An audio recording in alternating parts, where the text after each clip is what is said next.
Olá, meu querido aluno do Minha Casa Cursos. Aqui quem fala é o professor Carlos Henrique de Oliveira e nós estamos aqui para dar início a este curso que se chama Como Lidar com a Inadimplência em Tempos de Crise. E hoje trataremos do assunto nota promissória. Mas antes de eu explicar para você o que vem a ser uma nota promissória, eu preciso te explicar o que é um título executivo. E para explicar o que é um título executivo, eu preciso que você entenda como que funciona uma ação de cobrança. Quer dizer, quando você procura um advogado e diz que quer processar alguém, veja, você vai dar documentos para esse advogado para que ele inicie aí um processo judicial. E esse processo judicial, ele tem duas fases. Uma fase que eu chamo de fase de conhecimento, e uma outra fase que eu chamo de fase de execução. A fase de conhecimento, então, ela tem início com um requerimento inicial, uma petição inicial, um pedido inicial, que é o advogado, diante de toda a documentação que lhe é fornecida, ele vai pedir para o Poder Judiciário se manifestar a respeito. Então, nessa fase de conhecimento, nós temos oitiva de testemunha, prova documental, prova pericial, enfim, quer dizer, uma série de atividades de conhecimento que vai proporcionar ao juiz dizer quem tem o direito e o quanto que vale esse direito. Nós temos, então, ao término da fase de conhecimento, aquilo que a gente chama de sentença judicial. E diante da sentença judicial, nós temos o início da fase de execução. Na fase de execução, nós temos um conjunto de medidas que visa a satisfação dos direitos do credor.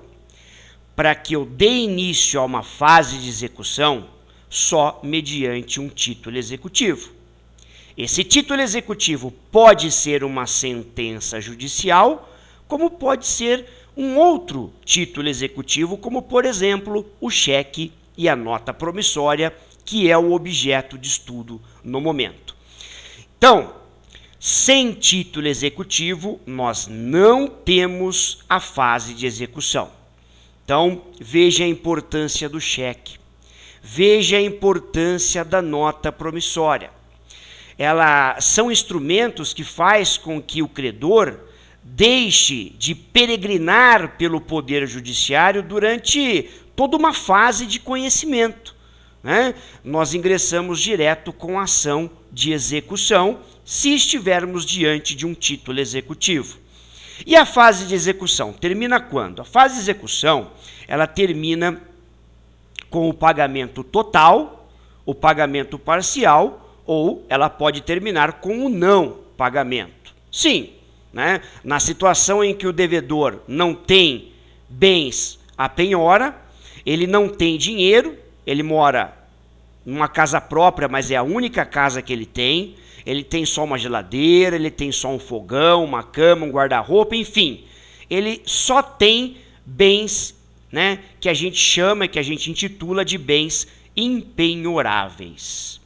Quer dizer, se o devedor não tem nada a penhorar, ele não tem nenhum bem passível de penhora, ele só tem bens que a gente chama de bens impenhoráveis, não há o que ser feito. Quer dizer, o Poder Judiciário ele não tem culpa de você ter feito um mau negócio. O processo ele fica parado durante 5 anos, onde ocorre a prescrição intercorrente e o credor não tem mais direito a nada. Então, é muito importante que você tenha essa noção de processo. O processo ele é constituído, então, de duas fases. Uma primeira fase chamada de fase de conhecimento e uma segunda fase chamada de fase de execução.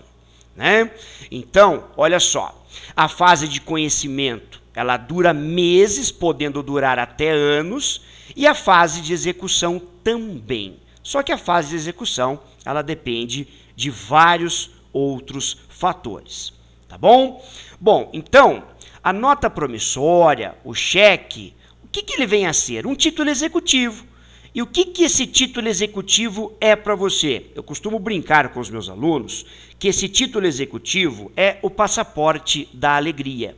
Por quê? Porque a nota promissória, o cheque, ela resume aqui toda uma fase de conhecimento processual. Ingressamos diretamente na fase de execução. Então, olha a importância da nota promissória, né?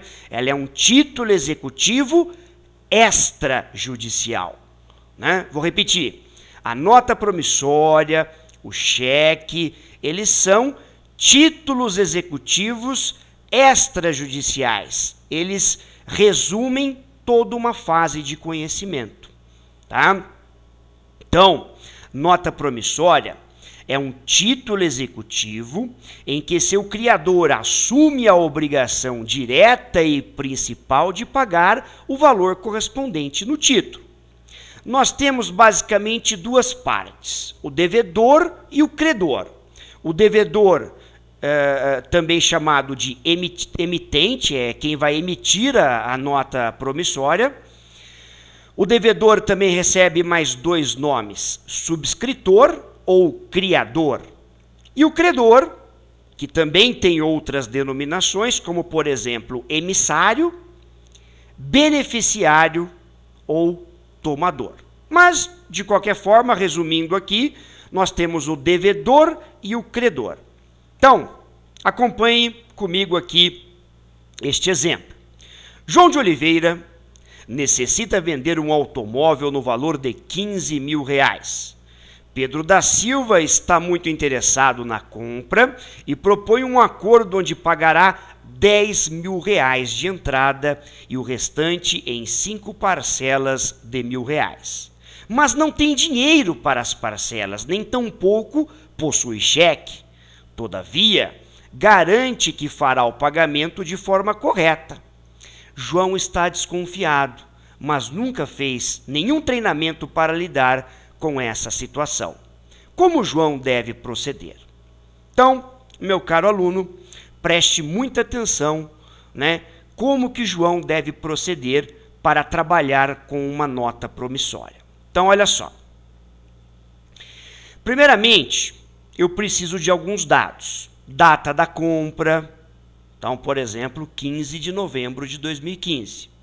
O CPF de João, o CPF do Pedro e o mais importante da nota promissória, né, o avalista, o responsável indireto aqui pelo pagamento da dívida. Então, peguemos um exemplo aqui, avalista 1 e avalista 2. O avalista 1 se chama Antônio Pedroso e o seu CPF está escrito aqui. O avalista número 2 é Maria Aparecida Pedroso, que também tem aí o CPF 246087101, dígito 25. Professor, mas eu preciso de 2 avalistas? Não. Sabe o que é?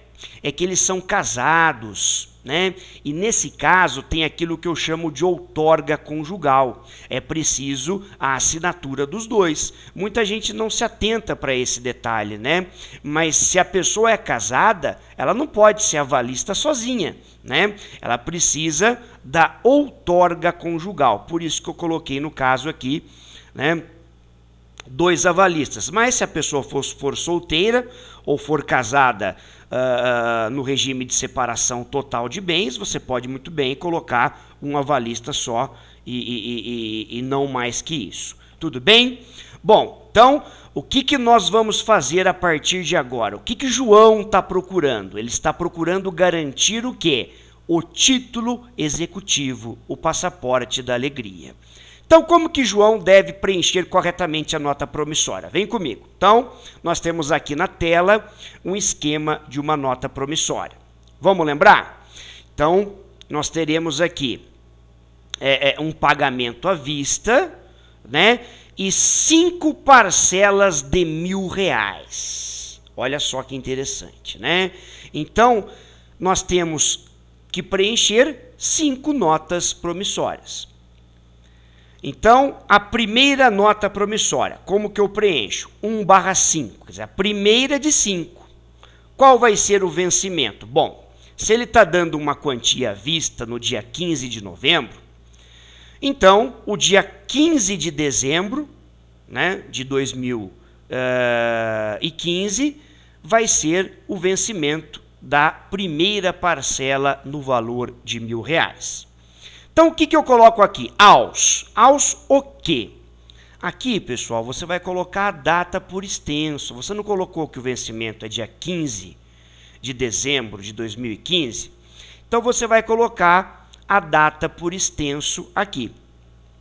Aos 15 dias do mês de dezembro do ano de 2015, pagarei por esta única via de nota promissória a quem? A João, né? Olha lá, a João de Oliveira, cujo CPF é 123456789, dígito 10, ou a sua ordem, a quantia de. Então agora, preste atenção que nesse espaço você vai colocar esse valor por extenso.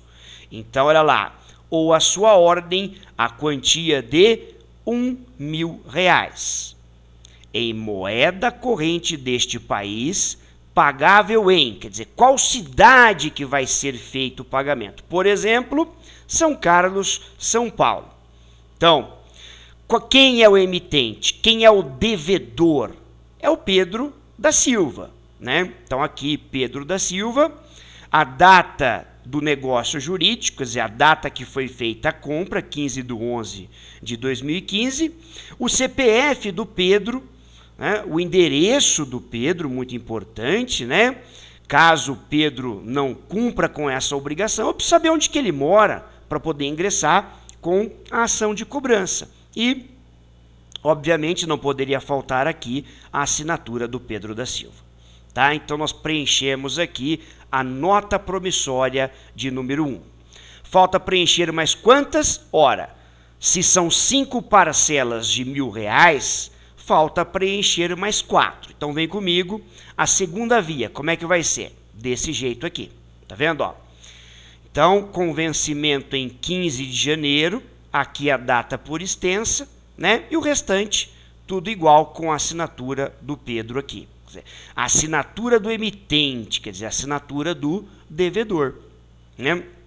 E a terceira via, só vai mudar o quê? Só vai mudar esse campo aqui, que vai ser a terceira via, e o vencimento por extenso aqui também. O restante é tudo igual, dá uma olhadinha, tá vendo? Então, como que será a quarta via? Quarta via, né? Mesma coisa, só muda o vencimento, o restante é preenchido igualzinho à primeira via. Tá bom, pessoal? Então, nós temos aí a quarta via e, para finalizar, a quinta via da nota promissória, né? Mudando aqui, vocês estão vendo que só muda a data do vencimento. A data da emissão, ela é a mesma. Foi o dia em que foi celebrado o contrato de venda e compra. Foi o dia em que Pedro da Silva se comprometeu com João de Oliveira. Tudo bem, pessoal? Então, agora, o mais importante, o atrativo principal da nota promissória, o avalista, né? Então, nós temos aqui um casal, então eu vou ter que colocar os dois, o endereço também, né? E o CPF de cada um, tá bom? Que no caso, né, estou colocando aqui, inventando esses valores para você. E agora o mais importante. Atrás da nota promissória, João de Oliveira vai escrever de próprio punho, garantidores solidários, e vai fazer, né, os avalistas Antônio Pedroso e Maria Aparecida Pedroso assinarem, para que, se por um acaso Pedro da Silva não honrar com o pagamento, quem vai honrar de maneira indireta, quem vai ser o responsável pelo cumprimento dessa obrigação, serão os avalistas, que são os garantidores solidários da dívida. Tudo bem, pessoal? Então, ficamos por aqui. Espero que vocês tenham gostado e tenham aprendido a trabalhar com a nota promissória. Fica aqui o convite para a aula de número 2, onde trataremos do tema termo de confissão de dívida. Tchau, tchau, pessoal.